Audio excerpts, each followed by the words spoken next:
नमस्कार दोस्तों मैं मनोज यादव आपका माई क्लासेस में हार्दिक स्वागत करता हूं। जैसा कि दोस्तों मैं उम्मीद करता हूं कि आप लोग ठीक होंगे और जहां भी होंगे अच्छे होंगे। दोस्तों हम बिना देर किए अपने सेशन को आरंभ करते हैं, जो कि हमारा आज का सेशन है सिंधु घाटी सभ्यता से अब तक के ऑल एग्जाम में बने हुए जो भी क्वेश्चन है उनमें उनका संग्रह किया गया है। आप लोग इस सेशन को ध्यानपूर्वक देखिएगा और आंसर देने की कोशिश करिएगा। और लास्ट में हमने एक ऐसा क्वेश्चन रखा है जिसका आंसर हम नहीं देंगे, उसे आपको कमेंट में देकर बताना होगा। दोस्तों चलिए हम अपना सेशन शुरू करते हैं बिना किसी देर किए। दोस्तों तो हमारा पहला जो क्वेश्चन है, भारतीय पुरातत्व का जनक किसे कहा जाता है। तो दोस्तों भारतीय पुरातत्व का जनक अलेक्जेंडर कनिंघम को कहा जाता है। दोस्तों आप लोग इसे ध्यान से पढ़ पा रहे होंगे। भारतीय पुरातत्व का जनक किसे कहा जाता है। भारतीय पुरातत्व का जनक अलेक्जेंडर कनिंघम को कहा जाता है। क्वेश्चन नंबर 2, दोस्तों पुरातात्विक स्थल संघोर स्थित है। कहाँ पे स्थित है? पंजाब में स्थित है। क्वेश्चन नंबर 3, सैंधव मुद्राओं का सर्वाधिक प्रचलित अभिप्राय था। जो कहने का मतलब है जो मुद्रा थी उस पर सबसे अधिक प्रचलन किसका था? तो एक सिंगीय, मतलब कि जो एक श्रृंगीय जानवर था उसका प्रचलन सर्वाधिक था। दोस्तों अगला क्वेश्चन हम देखते हैं, सिंधु सभ्यता के पतन के कारणों में महत्वपूर्ण कारण माना जाता है।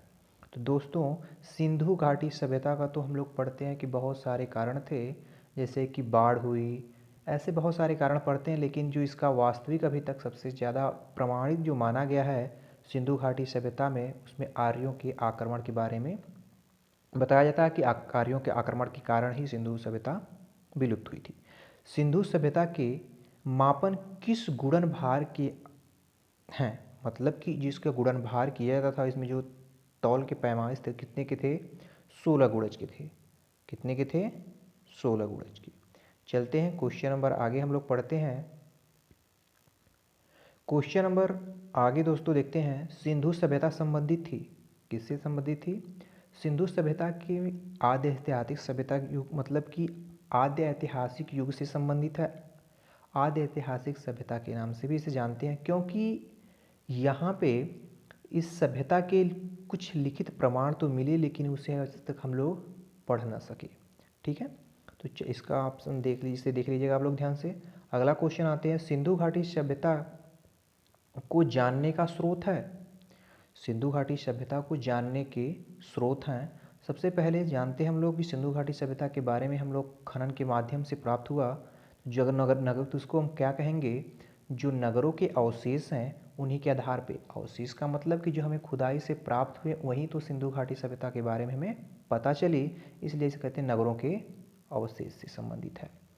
क्वेश्चन नंबर 8, हड़प्पा संस्कृति को मोहरों पर अंकित मिलता है। जो हड़प्पा संस्कृति की मोहरों पर अंकित मिलता है।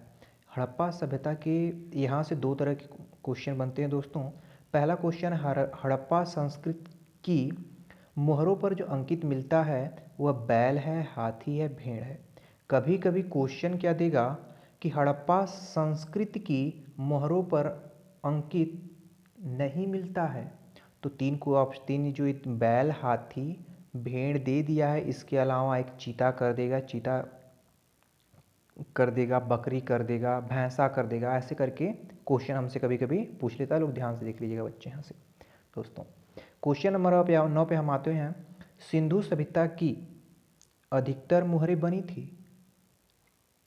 इसमें कहने का मतलब है सिंधु घाटी सभ्यता की अधिकतर मोहरें किसकी बनी थी, किससे संबंधित थी? तो किससे संबंधित थी दोस्तों? सेलखड़ी से थी।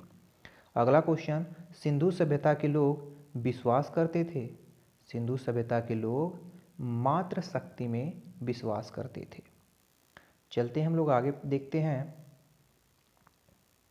इसमें सिंधु घाटी सभ्यता के लोगों का व्यापारिक संबंध था। जो सिंधु घाटी सभ्यता के लोग जो थे कहाँ से व्यापार करते थे उसके बारे में पूछा गया है।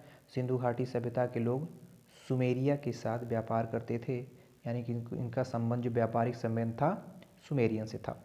क्वेश्चन नंबर 12 देखते हैं हम लोग, सिंधु सभ्यता के लोग किस धातु के सिक्के का प्रयोग करते थे। सिंधु घाटी में हम लोगों ने देखा तो सिंधु घाटी में तांब युग, इसे कांस्य युगीन सभ्यता कहते हैं, जिसमें कि तांबा और कांसा को मिलाकर, तांबा और टीन को मिलाकर कांसा बनाया जाता है, इसलिए इसे कांस्य युगीन सभ्यता कहते हैं। तो सिंधु सभ्यता के लोग सब जो सिक्के बनाते तो उसमें तांबे के सिक्के का प्रयोग करते थे। चलते हैं हम लोग आगे आगे हम लोग देखेंगे क्वेश्चन नंबर 13, सिंधु सभ्यता के महान स्नानागार कहाँ से प्राप्त हुए। दोस्तों ये बहुत ही नॉर्मल क्वेश्चन है, बहुत हर जगह ही पूछ लिया जाता है, तो आप लोग इस बात को ध्यान में रखिएगा, मोहनजोदड़ो से।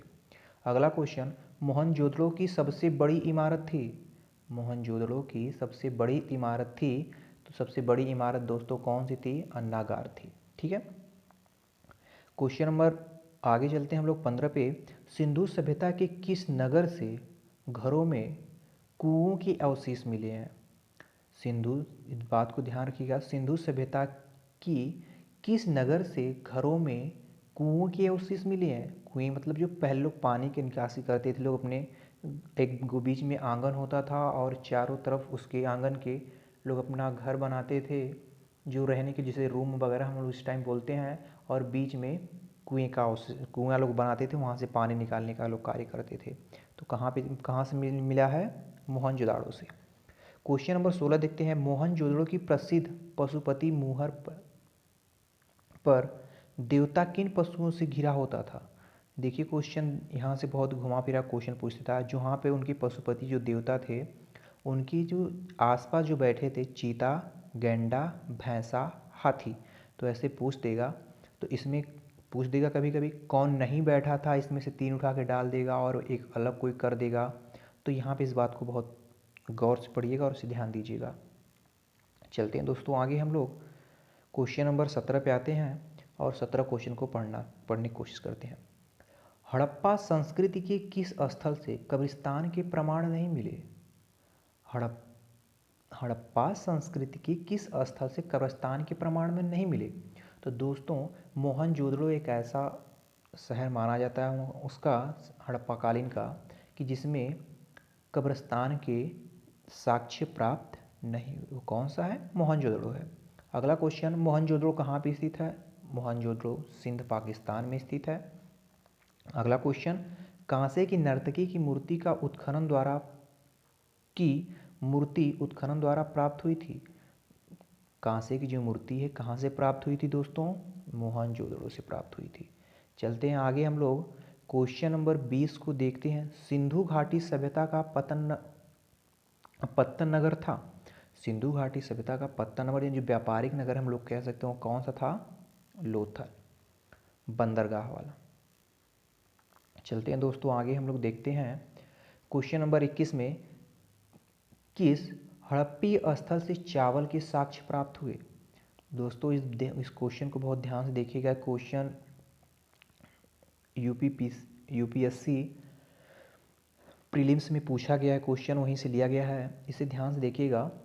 किस हड़प्पा स्थल से चावल के साक्ष्य मिले हैं, वह क्या था, लोथल था। क्वेश्चन नंबर 22, हाथी दांत का पैमाना हड़प्पी संदर्भ से मिला है, मतलब कहाँ से मिला है, लोथल से।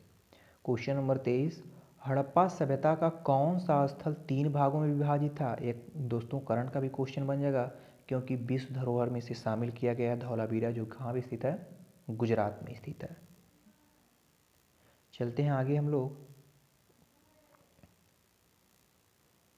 पढ़ेंगे दोस्तों क्वेश्चन नंबर 24 के बारे में। सुनामी की प्राचीनतम साक्ष्य प्राप्त होते हैं। दोस्तों सुनामी के प्राचीनतम साक्ष्य जो है वह धौलावीरा से ही प्राप्त होते हैं। कहाँ से प्राप्त होते हैं, धौलावीरा से ही। 25वां, एक जुते हुए खेत की साक्ष्य कहाँ से मिला था, कालीबंगा से मिला था।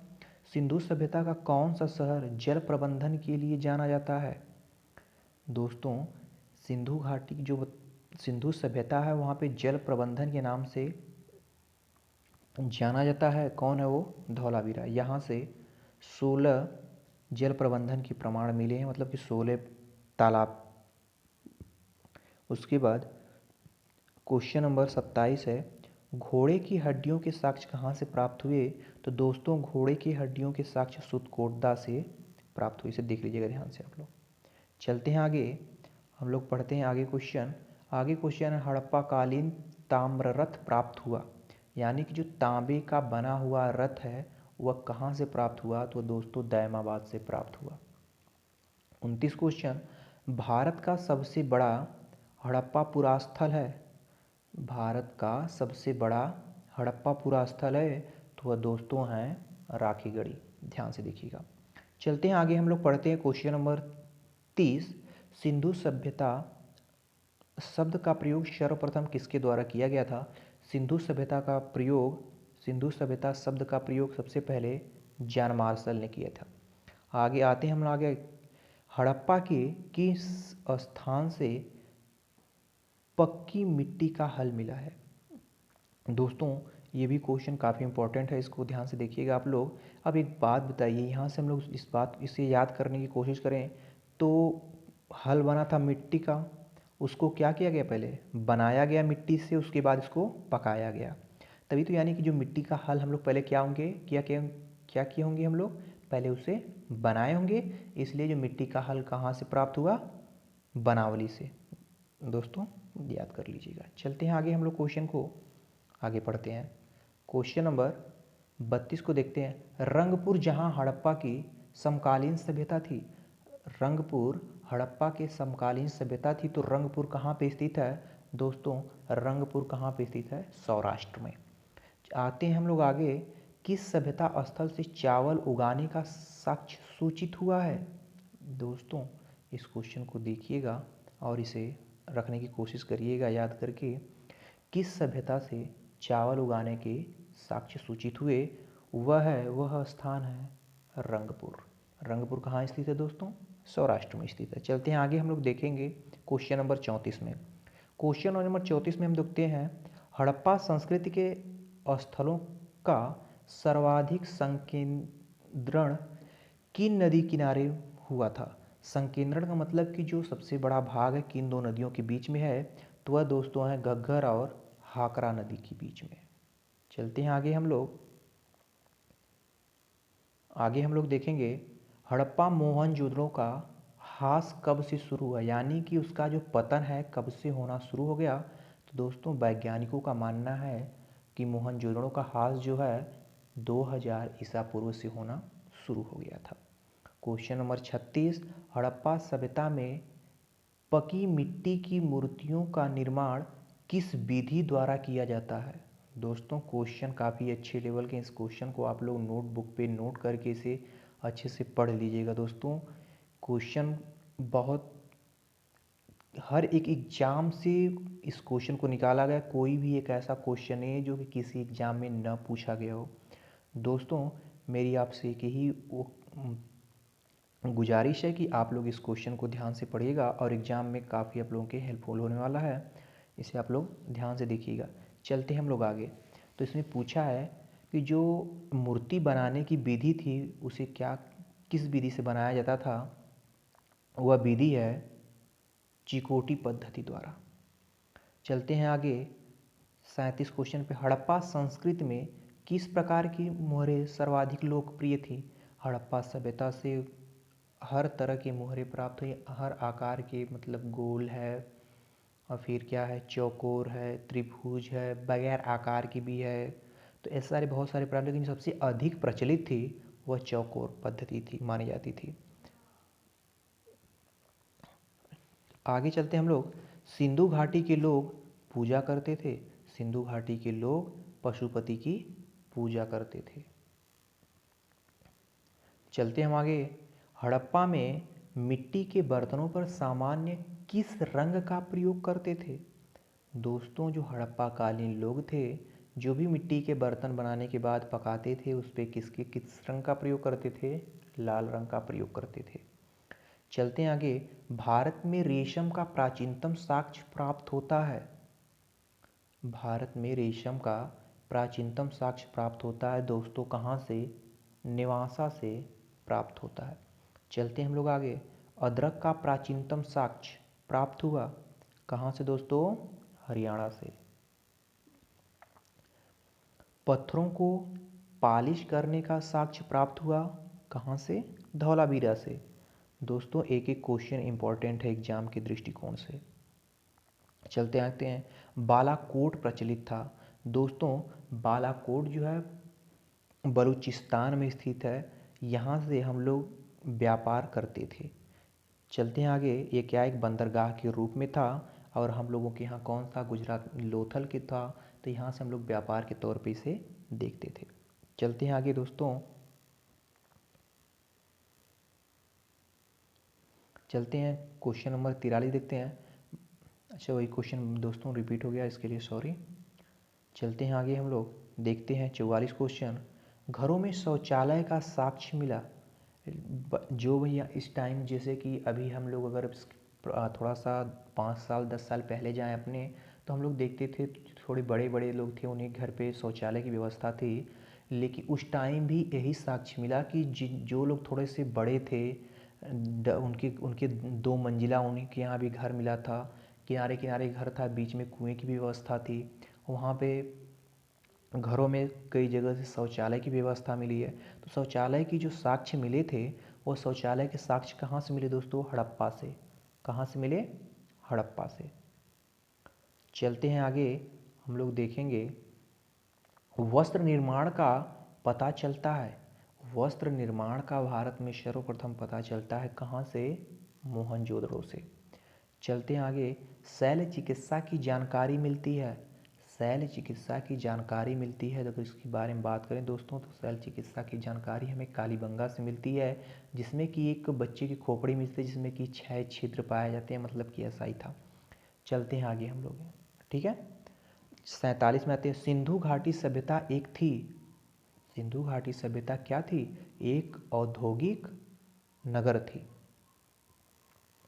चलते हैं आगे। किसी एक भी कब्रिस्तान की जानकारी नहीं मिली। एक भी कब्रिस्तान की जानकारी नहीं मिली दोस्तों। इस क्वेश्चन को हम लोगों ने आगे पढ़ा है, वह क्या है?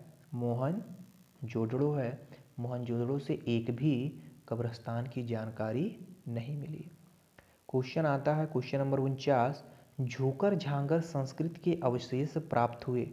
झूकर झांगर संस्कृति के जो अवशेष हैं दोस्तों, वह चंदहुदड़ो से प्राप्त होते हैं। चलते हैं आगे। आगे दोस्तों ये रहा आप लोगों के लिए क्वेश्चन। सिंधु घाटी सभ्यता में वृक्ष पूजा के साक्ष्य प्राप्त हुए, तो वह कौन से वृक्ष थे जिसकी पूजा लोग सिंधु घाटी सभ्यता के लोग करते थे? तो दोस्तों इस क्वेश्चन का आंसर आप लोग कमेंट में दीजिएगा। इस सेशन को ज़्यादा से ज़्यादा आप लोग शेयर करने की कोशिश करिए, कि जिससे कि हम और अच्छी अच्छी वीडियो आप लोगों के लिए लेकर आते रहें। थैंक यू दोस्तों, धन्यवाद।